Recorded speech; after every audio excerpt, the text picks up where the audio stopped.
Let's keep rolling. Danielle is a teacher at Waukee High School and is here to chat to you about creativity and fear. You know the routine. This is Danielle.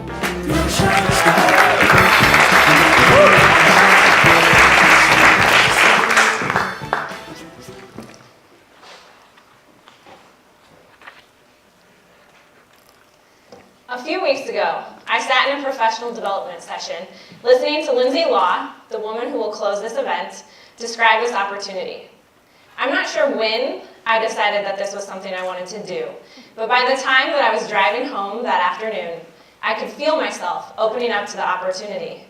The echoes of her voice kept ringing in my mind, yet just as those echoes became present, so did something else. Something I've felt before, something I've overcome before, but something that has the potential to completely paralyze me. Fear. It's something that, unfortunately, lives within all of us. As I got home, the voice of that fear became louder. It started to drown out the call to speak. It began to drown out everything. And before I knew it, I could only hear the heinous cackle of fear mocking me. So I took a deep breath and sent a text to a colleague asking if I should present. And that text turned into a commitment email. And that email turned into a surge of adrenaline and enthusiasm. And after some time processing, researching, and writing, that text turned into a speech. And here I am. For most of my life, I've been guided by this quote: "There is danger in the comfort zone," which is a major component of what I'll be talking about today. Initially, this quote came to me via my high school track and cross-country coach. Sometime my freshman year of high school, I fell in love with running. It became my greatest opponent, pushing me to test my limits, yet it also became my deepest solace, comforting me in times of confusion. But running is different than many other sports, as it never gets easier. Don't get me wrong, a runner can condition, making the pace easier and the form stronger. But with a true runner, that's never enough. The stakes get higher. The mileage increases. The pace quickens. It doesn't get easier, but rather, the runner gets tougher. She gets grittier. She digs deeper. So one day before a meet, my coach talks me through the race. He reminds me of corners and hills to be aware of. He reviews my strategy, telling me to be smart at the start. And he ends with, "Don't forget, there's danger in the comfort zone." In running, this meant that if I settled into a pace too much, I was bound to be running too slow. Because being comfortable means it's easy. And good running isn't easy. To run fast, a runner must be willing to delve into the discomfort. She must be willing to embrace the way her lungs burn. She must find joy in the adrenaline that comes only on the other side of that lactic acid. But none of this exists in the comfort zone. One of my former runners posted a quote a few weeks ago that reads, "A comfort zone is a beautiful place, but nothing ever grows there." But isn't this ironic? We are conditioned to believe that a comfort zone is a safe place. It's warm, it's cozy, it's somewhere we feel happy and safe. Just the same, we are conditioned to believe that a danger zone is just that. It's dangerous. It's scary. It's dark. It's full of wretched, awful things. There's a red warning light going off at the entrance, and the sirens sound until our ears bleed. Do not enter. While this quote, "There is danger in the comfort zone," came to me through running, it has become so much more than an inspirational quote as I lace up my shoes. As I've gotten older, and clearly wiser, I've come to understand how this quote applies to everything. In my classroom, it applies to the risks I'm willing to take as a teacher, or the risks my students are willing to take as writers. As a person, it relates to the opportunities I'm willing to chase down. In love, it applies to the people we're willing to share our vulnerabilities with. However, at the root, it's the same. Fear manifests itself in our weaknesses, our shame, our misunderstandings. Fear is what tells us to stay in that comfort zone. It tells us that everything is better there. Everything is safe there. Over the past year, I've come to realize how paralytic and debilitating fear can be. At the end of last February, I got a call from my dad, and every moment, every sensation from that night is permanently imprinted on my mind. He called me that day while I was at school, leaving a brief message. But I'd forgotten to call him back, so he called again and left another message. I walked out of yoga class on a cold February night. It was dark. I sat in my car as I listened to his message.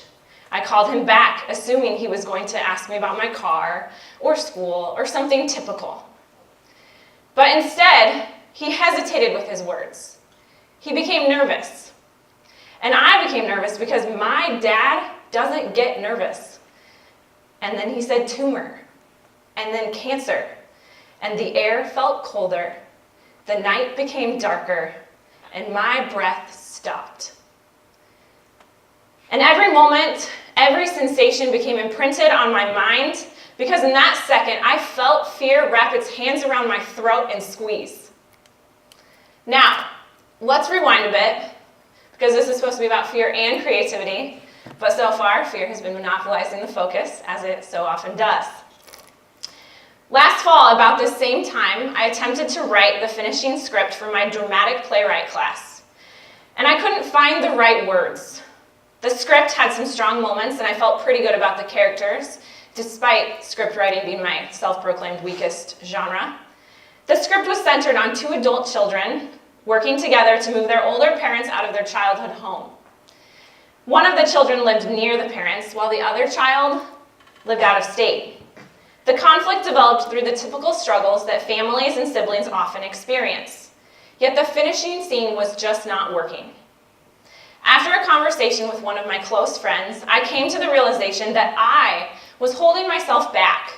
I had the lines in my head that would work, but the hesitation was there. Once those words were on the page, they'd be real. They would mean something, and once they meant something, people would start to wonder where they came from. And I wasn't ready to betray myself with that truth. As I walked out of the room after that conversation, I remember stopping and thinking, slightly dumbfounded by the light bulb going off in my head. I couldn't say those words because I couldn't admit that they were my greatest fear. This script, as different as it was from my own reality, had traces of conflicts and moments that felt eerily familiar. And the ending that I was about to put on that plot was the epitome of my greatest fear, so I just couldn't do it. My fear stopped me dead in my tracks and kept me from finishing that script for a few weeks, until that conversation. Once I realized what was holding me back, I could see the hazy cloud of fear as it seeped into my writing process. And by recognizing this fear, I could sift through the uncertainty and find a path out. It allowed me to find a focus. This realization prompted thoughts about how fear affects us. Writing has come naturally to me most of my life, yet much of my best writing comes from moments when my emotions are volatile, intense, and utterly confusing. While these moments result in some of my best writing, the process of getting to that finished piece is exhausting and painful, but also liberating. My second year of teaching, I assigned a chapter of Natalie Goldberg's Writing Down the Bones to my students. In this reading, Goldberg says, "Oftentimes my students break down into tears and I encourage them to follow these tears." In the student responses, I had one of my most promising students talk about that line as though it were crazy. He didn't understand it. I argued that there have been times where I do exactly as Goldberg suggests. And I explained that somehow that process becomes therapeutic. He shook his head, unsure he could trust what I was saying, but that was his fear. Because it is far harder to delve in to the depths of that fear than to plod along living in the comfort zone. I began to be haunted by this question. How are fear and creativity connected? As a teacher, I often struggle to get my students to embrace the opportunity to show their true selves in their writing. I would argue there are two reasons why we struggle with this. 1, a student doesn't have the tools to tell their story. Or 2, the student doesn't have the bravery to tell that story. I can teach craft. We can do vocabulary exercises and syntax practice and figurative language examples and all sorts of other things.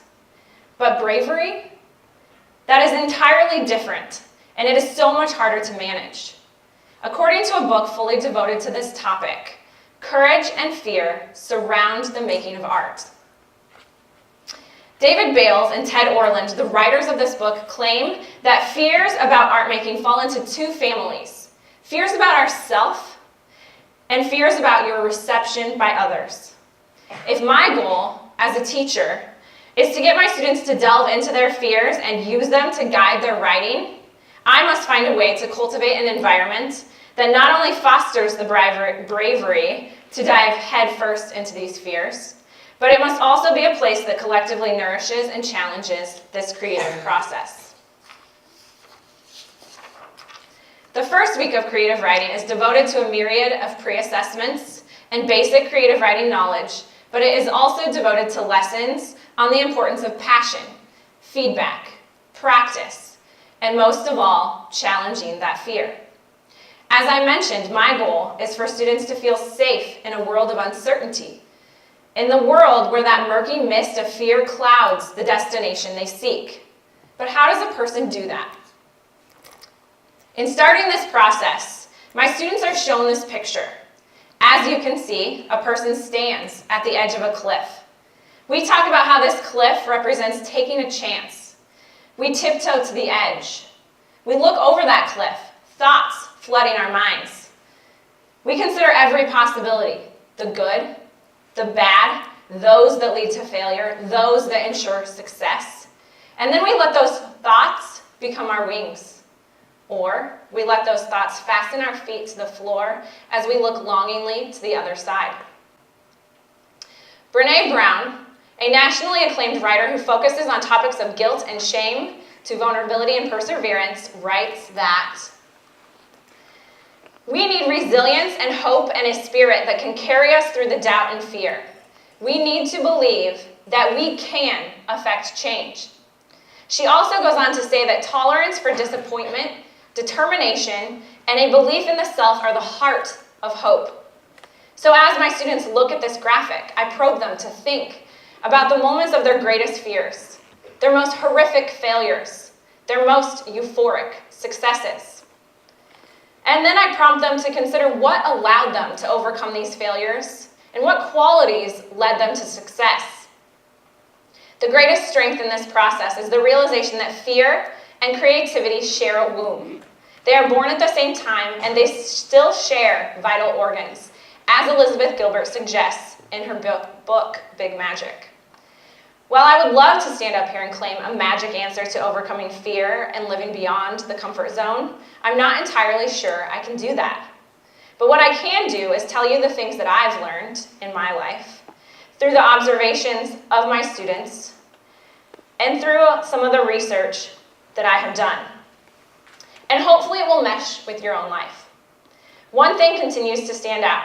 Fear and creativity are directly intertwined. We cannot have one without the other.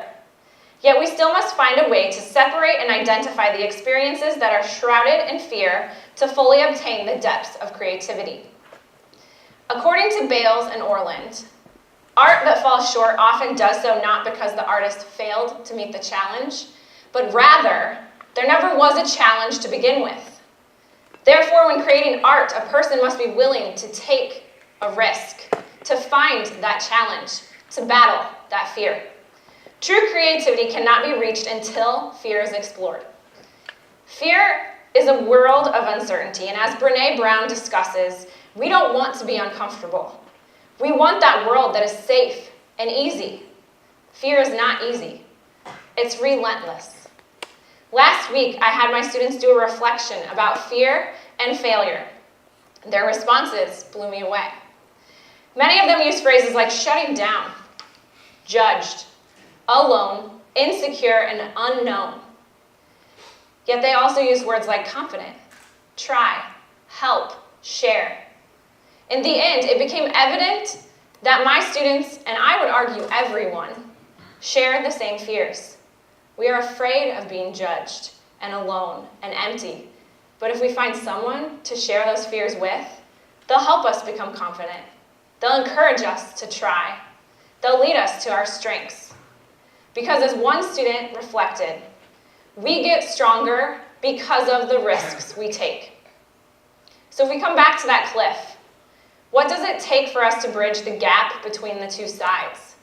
What does it take for us to venture into the unknown and abandon the comfort zone?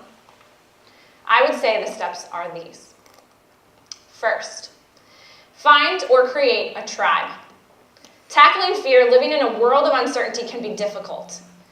A group of people to support and nurture, and sometimes even challenge, your vision and path is vital. These people become your light in the darkness. Second, identify your strengths and weaknesses. As I mentioned before, fear preys on your weaknesses, so you must be aware of them to stay a step ahead.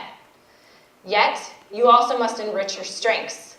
These will save you when your confidence wanes and fear surges ahead. Third, teach yourself to become comfortable with uncertainty. In yoga, the instructors often say to push to the point of sensation, but not to the point of pain. Moving beyond the comfort zone is not easy, and there should be discomfort. Yet, it should not be overtly painful. With discipline and practice, you can teach yourself to pinpoint the difference. As Elizabeth Gilbert says, creativity is a path for the brave, yes, but it is not a path for the fearless. It is important to recognize the distinction. Go to the point of sensation, feel that fear, stare it in the face, and find a way to sift through its cloudy cover so that you can move to the other side. Fourth, forgive, but do not forget your mistakes. The last time my class created their list of traits to move from one side of the cliff to the next, this word came up, forgive. It is so vital. You will fall down.